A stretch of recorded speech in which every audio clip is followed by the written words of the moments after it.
अब जो लोग खुद पढ़ना चाहते हैं, सेल्फ स्टडी बुक लिस्ट। भाई सेल्फ स्टडी कैसे किया जाए?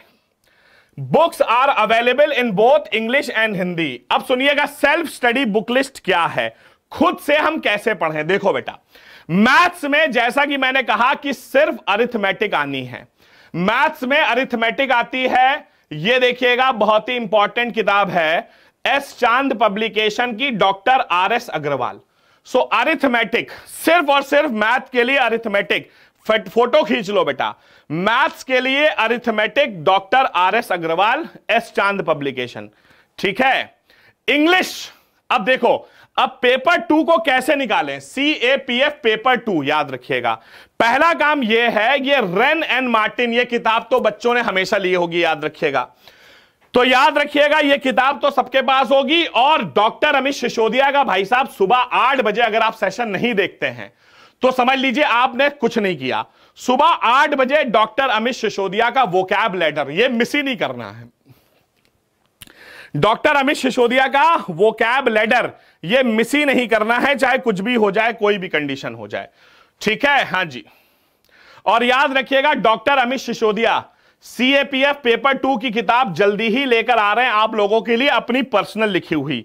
तो डॉक्टर अमित सिसोदिया साहब का आ रहा है, याद रखिएगा। ठीक है। अच्छा, पॉलिटी के लिए भाई साहब, पॉलिटी के लिए ये तो ग्रंथ है M लक्ष्मीकांत, इससे अच्छा क्या हो सकता है भाई साहब।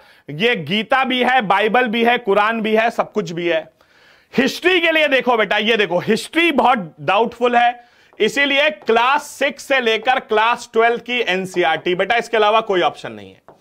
क्लास 6 से लेकर क्लास 12 की NCERT ये किसके लिए है? मिडिवल और एंशिएंट के लिए, मिडिवल और एंशिएंट। सो मिडिवल और एंशिएंट के लिए क्लास 6 से लेकर क्लास 12 की NCERT, और मॉडर्न हिस्ट्री के लिए यह किताब है राजीव अहिर साहब की, स्पेक्ट्रम पब्लिकेशन की, brief history of modern India. So brief history of modern India बेटा, कोई ग्रेजुएशन में परसेंटेज नहीं है। सूर्यान सिंह 33% नंबर होने चाहिए बस, मेडिकल कुछ नहीं है, अनुराग सिंह यादव कुछ नहीं है मेडिकल इसमें। सो मॉडर्न हिस्ट्री की किताब होनी चाहिए राजीव अहिर साहब की, बहुत अच्छी किताब है, याद रखिएगा। ठीक है।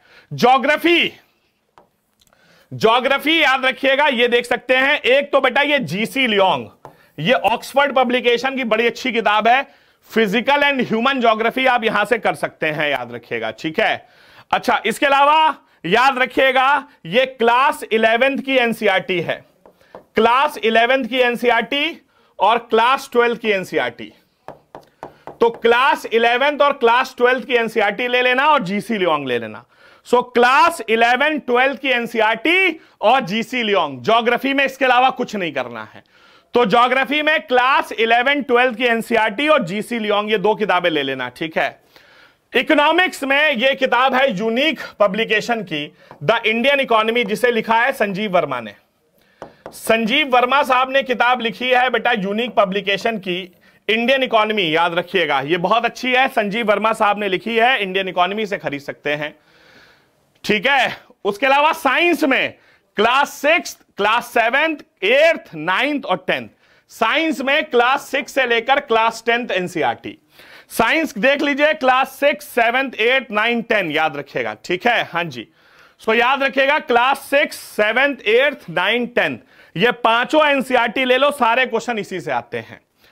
इसके अलावा रीजनिंग में ये देखिएगा magical book series analytical reasoning की, ये किताब आपको खरीदनी है BSc पब्लिकेशन की, याद रखिएगा। हां जी, इसे लिखा है MK पांडे साहब ने।